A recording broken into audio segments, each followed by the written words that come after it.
L'abstinence sexuelle dans une relation est un phénomène courant qui peut sérieusement éroder la connexion entre les partenaires, jusqu'à un point de non-retour. Dans cette vidéo, je vais partager mon expérience sur les 6 principales raisons pour lesquelles les hommes et les femmes refusent d'avoir des relations sexuelles, ainsi que des conseils sur ce que vous pouvez faire dans de telles situations. Il se peut également que je partage des expériences personnelles, car même en tant que coach en sexualité et en relation, j'ai aussi rencontré ce genre de problème dans mes relations. En effet, les relations sont compliquées et avoir une vie sexuelle épanouie demande des efforts constants de la part des 2 partenaires. Pour commencer, il est important de clarifier un point essentiel. Au début de la plupart des relations amoureuses, le sexe semble facile. L'énergie érotique est à son comble, et toutes les hormones de votre corps vous poussent à avoir des relations sexuelles fréquentes avec cette nouvelle personne. Même si vous ne souhaitez pas avoir d'enfant, votre code génétique vous incite à avoir autant de relations sexuelles que possible avec votre nouveau partenaire. Cette phase est souvent excitante pour la plupart des couples, avec une connexion nouvelle pleine de possibilités, d'hormones et d'endorphines. Vous avez l'impression de ne pas pouvoir vous détacher l'un de l'autre. Mais ensuite, le temps passe, et vous devenez plus à l'aise l'un avec l'autre. Vous commencez à vous installer dans la routine de la vie quotidienne, ce qui, en général, se produit après 1 ou 2 ans. À ce stade, la vie sexuelle se calme naturellement un peu, ce qui est tout à fait normal. Et heureusement que cela arrive, car nous avons tous des emplois, des engagements, des amis, des familles et des hobbies. On ne peut pas passer tout notre temps au lit, aussi agréable que cela puisse paraître. Dans une relation saine, bien que la passion initiale s'atténue, il reste un désir constant. Le sexe reste une priorité, quelque chose pour lequel on fait encore un effort. Même si vous ne vous cachez plus à chaque instant possible pour avoir des rapports, vous continuez à chercher activement à maintenir une connexion érotique et à explorer votre sexualité ensemble. Cependant, pour certains couples, quelque chose de différent se produit dans leur vie sexuelle. Quelque chose pousse l'un des partenaires à se retirer et à choisir délibérément de refuser des rapports sexuels. Cela va au-delà du simple fait de ne pas initier de rapport. Il s'agit d'un refus volontaire, ce que l'on appelle la rétention sexuelle, et cela peut être dévastateur pour la relation. Alors, pourquoi cela se produit-il, et que peut-on faire pour y remédier? Le premier facteur est la confiance brisée, la connexion perdue ou l'absence de sécurité. Parfois, le sexe est retenu parce qu'un des partenaires ne se sent tout simplement pas en sécurité, émotionnellement ou physiquement, au sein de la relation. Cela peut être dû à diverses raisons.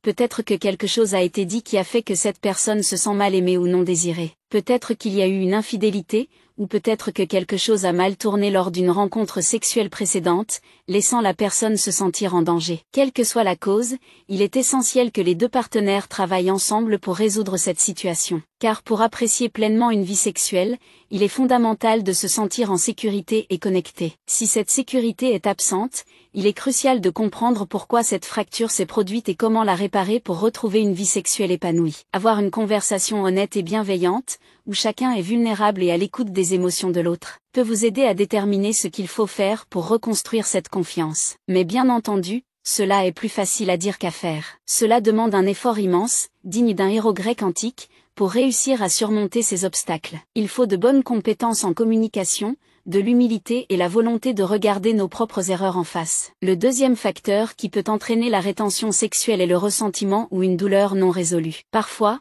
des blessures du passé peuvent ressurgir dans la relation et créer une barrière difficile à surmonter. Encore une fois, tant qu'il n'y a pas de situation d'abus, il revient aux 2 partenaires de travailler ensemble pour surmonter ces douleurs, ce qui implique souvent de pardonner et de laisser le passé derrière. Il est essentiel de poser sur la table vos besoins, d'être ouvert sur ce que vous ressentez et sur ce que vous pensez nécessaire pour remettre votre relation sur les rails. Réparer les fondations émotionnelles de votre relation est la seule manière de raviver votre vie sexuelle. Comme l'un de mes coachs me l'a dit un jour, le ressentiment est le plus grand tueur de libido. Le troisième facteur est le fait que certains besoins ou attentes ne sont pas satisfaits. La vie sexuelle est comme un miroir de la relation dans son ensemble. Si quelque chose manque dans un domaine de la relation, vous pouvez être sûr que cela se reflétera dans vos moments d'intimité. Par exemple, si une personne porte plus de responsabilités à la maison ou avec les enfants, si des problèmes liés aux finances surgissent ou si les 2 partenaires ne s'efforcent pas de bien communiquer, cela se manifestera inévitablement dans la chambre à coucher. Vous ne pouvez pas espérer entretenir une vie sexuelle passionnée si le reste de la relation est en crise. Certaines attentes sont justes et légitimes, comme la fidélité, mais d'autres sont parfois irréalistes ou injustifiées, surtout si elles n'ont jamais été exprimées. Si ces attentes sont ignorées, elles peuvent prendre racine et étouffer la relation, comme des mauvaises herbes dans un jardin qui privent les autres plantes de lumière et d'eau. En résumé, il est crucial de créer un équilibre, de parler de vos attentes et de vous assurer qu'elles sont justes et réalistes, car les attentes sont une partie normale de toute relation. Mais si ces comportements sont poussés à l'extrême, nous pouvons basculer dans un territoire toxique, ce qui m'amène au point numéro 4. Certaines personnes privent leur partenaire de sexe en guise de punition. Tu as fait quelque chose que je n'ai pas aimé, donc je ne vais pas avoir de relation sexuelle avec toi. Cette phrase a été prononcée ou du moins communiquée non-verbalement des milliards de fois sur la planète Terre. Priver son partenaire de sexe dans l'intention de le punir est courant, mais cela reste incorrect. Il est une chose de se sentir blessé, et à cause de cette blessure, de ne pas vouloir avoir de relation sexuelle avec son partenaire. Ça, c'est compréhensible. Mais quand vous vous abstenez de sexe spécifiquement pour punir ou culpabiliser une personne, ou lorsque vous l'utilisez comme un outil pour faire en sorte que l'autre se sente mal, les choses deviennent compliquées. Les gens finissent par être blessés. Et vous savez quoi? Les personnes qui sont dans des relations saines ne se punissent pas mutuellement. Elles communiquent ouvertement sur ce qu'elles ressentent. Elles travaillent ensemble pour retrouver leur harmonie, et elles n'utilisent pas le sexe comme une arme pour blesser l'autre personne. Donc, si vous ressentez que cela se produit dans votre relation, peu importe de quel côté vous vous trouvez, il est temps d'avoir une conversation honnête avec vous-même et de comprendre pourquoi cette tactique est utilisée dans votre relation. Quel est l'objectif final de cette privation? Sérieusement, je pose souvent cette question aux partenaires qui pratiquent cela. Combien de temps comptez-vous maintenir ce comportement? Et surtout, êtes-vous prêt à y renoncer avant que les dégâts ne s'aggravent davantage? Parce que, voyez-vous, aimer une autre personne est un choix. Les gens disent qu'ils ne sont plus amoureux, mais je n'y crois pas vraiment. Je pense que les gens choisissent, encore et encore, des millions de fois, soit d'aimer, soit de ne plus aimer une personne. Et vous pouvez choisir d'aimer une personne tout en gardant vos distances. Vous pouvez choisir d'aimer une personne et de divorcer d'elle. Vous pouvez choisir d'aimer une personne et de construire une vie avec elle, ou vous pouvez choisir de ne pas le faire. En fin de compte, vous n'êtes pas à la merci de Cupidon et de ses flèches. Vous êtes un adulte doté de libre arbitre dans vos relations, vous choisissez comment vous utilisez l'amour et comment vous l'expérimentez. Ce qui m'amène, malheureusement, au point numéro 5, l'utilisation du sexe comme une marchandise. Une marchandise est quelque chose qui s'achète et se vend, n'est-ce pas? De l'autre côté de l'utilisation du sexe comme punition, il y a son utilisation comme une récompense. Offrir du sexe lorsque votre partenaire fait quelque chose qui vous plaît. Lorsque la personne qui prive pense que quelque chose mérite une récompense, elle offre du sexe, mais si elle ne trouve rien qui mérite d'être récompensé, elle le retient. Quand le sexe devient un symbole de récompense et non simplement une expression de plaisir, de désir et de connexion entre deux personnes, vous savez que vous avez dévié de la bonne voie. Le sexe est une partie essentielle du lien qui unit un couple. Il ne devrait pas être utilisé comme une arme, un cadeau, une récompense ou une punition, rien de tout cela. Si vous vous retrouvez dans une relation où vous devez accomplir des tâches, acheter des choses,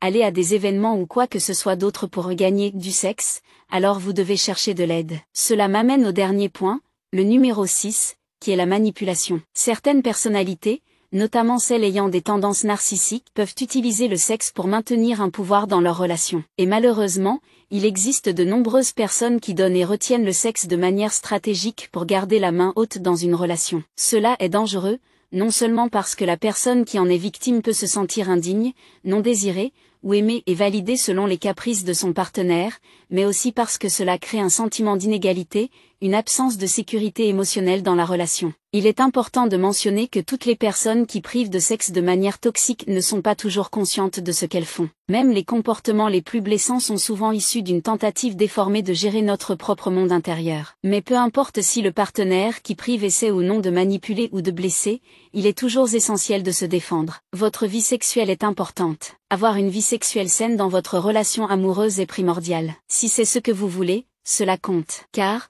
comme je l'ai déjà dit, priver de sexe peut avoir des effets désastreux sur une relation. Cela peut mettre fin à une relation qui était pourtant heureuse. Cela peut mettre fin à un mariage heureux. Je veux dire, encore une fois, comme je l'ai dit au début de cette vidéo, je suis une coach en sexualité reconnue avec une grande audience sur YouTube, peut-être même vous si vous êtes abonné, et c'est quelque chose que j'ai rencontré dans mes propres relations. J'ai travaillé avec mes propres coachs, mes propres thérapeutes, mes propres guides pour m'aider à naviguer dans ces périodes où le sexe, ou son absence, causait des dommages à mes relations amoureuses. J'espère que cette vidéo a mis en lumière les différentes raisons pour lesquelles une personne peut priver de sexe, consciemment ou inconsciemment, et vous a montré que, même si cela est difficile, il n'est pas impossible de retrouver une vie sexuelle saine. Si vous souhaitez que nous vous aidions, veuillez faire une demande en suivant le lien dans la description ci-dessous. Quoi qu'il en soit, Assurez-vous d'être abonné à cette chaîne pour recevoir de nouvelles informations chaque semaine sur comment avoir la meilleure vie sexuelle possible et, dans ce cas, une relation également. Je vous remercie beaucoup d'avoir regardé. Je suis Sana, et je vous retrouve la semaine prochaine.